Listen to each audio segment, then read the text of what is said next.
Hello बच्चों, कैसे हैं आप सब। मैं आपका अपने चैनल पर स्वागत करती हूँ।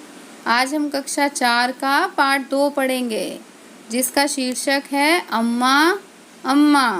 एक दिन राजा कृष्णदेव राय के दरबार में कोई विद्वान आया।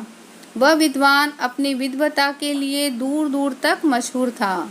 उसने राजा को पहले अपना परिचय दिया, फिर यह कहा कि मैंने सुना है आपके दरबार में विद्वानों की कमी नहीं है।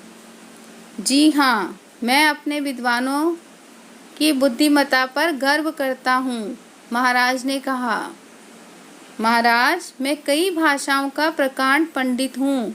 क्या आपका कोई विद्वान मेरी मातृभाषा के बारे में बता सकता है?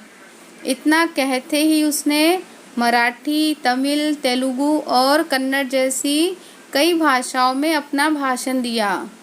राजा को उसकी योग्यता पर बड़ा आश्चर्य हुआ। उन्होंने सोचा कि इसका तो कई भाषाओं पर पूर्ण अधिकार है। ऐसे में इसकी मातृभाषा के बारे में क्या कहा जा सकता है? बताइए महाराज, मेरी मातृभाषा क्या है? उस विद्वान ने राजा से कहा। दरबार में कुछ देर तक खामोशी छाई रही। राजा ने अपने एक विद्वान तेनालीराम की ओर देखा।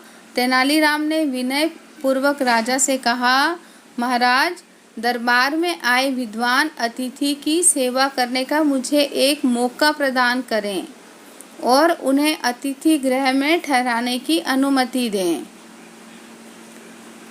तेनालीराम के कथनानुसार राजा ने वैसा ही किया। विद्वान को अतिथि गृह में ठहराया गया। तेनालीराम उनकी सेवा में जुट गया। एक दिन विद्वान किसी वृक्ष के नीचे आसन जमाकर बैठ गए। तेनालीराम उनका पैर स्पर्श करने आया और उसने उनके पैर में कांटा चुभो दिया। विद्वान छटपटाते बोला, अम्मा अम्मा। दर्द के मारे वह कहराने लगा। तेनालीराम ने उसके उपचार के लिए वैद्य जी को बुला लिया। तेनालीराम ने उसके उपचार के लिए वैद्य जी को बुलाया। वैद्य जी ने उसे दवा दी। जब दरबार लगा तो विद्वान को वहां उपस्थित होना पड़ा। उसने महाराज से कहा, मुझे मेरे सवाल का जवाब कब मिलेगा? महाराज, कौन बताएगा कि मेरी मातृभाषा क्या है? इतने में तेनालीराम अपनी जगह से उठ खड़ा हुआ। महाराज, हमारे विद्वान अतिथि की मातृभाषा तमिल है। ये आपको कैसे पता चला? महाराज के बोलने से पहले ही यह विद्वान बोल पड़ा। अतिथि महोदय, व्यक्ति जब दुख अथवा संकट में होता है तो उसकी जुबान पर मातृभाषा के शब्द आ ही जाते हैं। जैसे कल मैंने जब आपके पैर में कांटा चुभाया तो दर्द से कराहते हुए आपने अम्मा अम्मा कहा। इसी से मैंने अनुमान लगा लिया कि आपकी मातृभाषा तमिल है।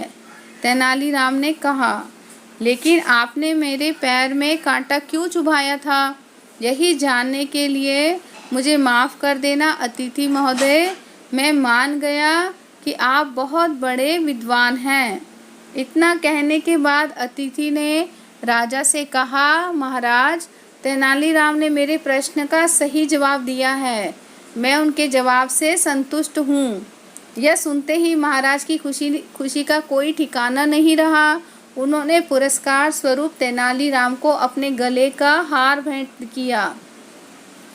दरबार में उपस्थित सभी लोग तेनालीराम के बुद्धित चातुर्य की प्रशंसा करने लगे। तो बच्चों, पाठ 2 हमारा यहाँ समाप्त हुआ। मुझे उम्मीद है आपको समझ आ गया होगा। अब हम इसका अभ्यास देखेंगे। शब्दार्थ: विद्वता, लियाकत, पांडित्य, प्रकांड, उत्तम, श्रेष्ठ, मातृभाषा, अपने घर में बोली जाने वाली भाषा, कराहना, आहें भरना। पंडित, विद्वान, गृह, घर, उपचार, इलाज, पुरस्कार, इनाम, उपस्थित, हाजिर, चातुर्य, चतुराई। नेक्स्ट है राजा कृष्णदेव के दरबार में कौन आया। बताओ बच्चों, राजा कृष्णदेव के दरबार में कौन आया।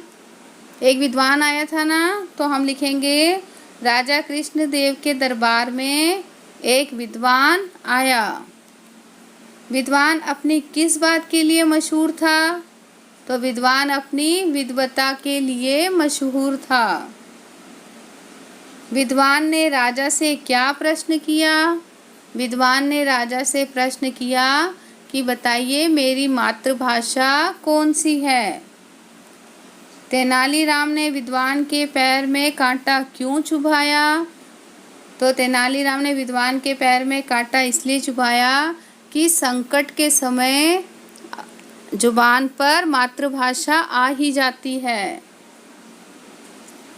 तेनालीराम ने कैसे पता लगाया कि विद्वान की मातृभाषा तमिल है। तो जब तेनालीराम ने विद्वान के पैर में कांटा चुभाया तो अम्मा अम्मा कह के वह कराहने लगा, तो उससे उन्हें पता लगा कि उसकी मातृभाषा तमिल है। तेनालीराम को राजा से क्या इनाम मिला। तो तेनालीराम को राजा से उनके गले का हार इनाम में मिला। तो विपरीत अर्थ वाले शब्द चुनकर लिखो। अनुमान, यकीन, खामोशी, शोर, संतुष्ट, असंतुष्ट, सवाल, जवाब, प्रशंसा, निंदा, उपस्थित, अनुपस्थित, पंडित, मूर्ख, पुरस्कार, दंड। तो बच्चों पार्ट 2 हमारा यहाँ समाप्त हुआ। मुझे उम्मीद है आपको अच्छे से समझ आ गया होगा। अगर आपको किसी भी प्रकार की कठिनाई आती है तो आप मुझे कमेंट सेक्शन में जाकर पूछ सकते हैं। मेरे चैनल को लाइक, शेयर एंड सब्सक्राइब करना ना भूलें बच्चों। मेरी वीडियो को देखने के लिए धन्यवाद।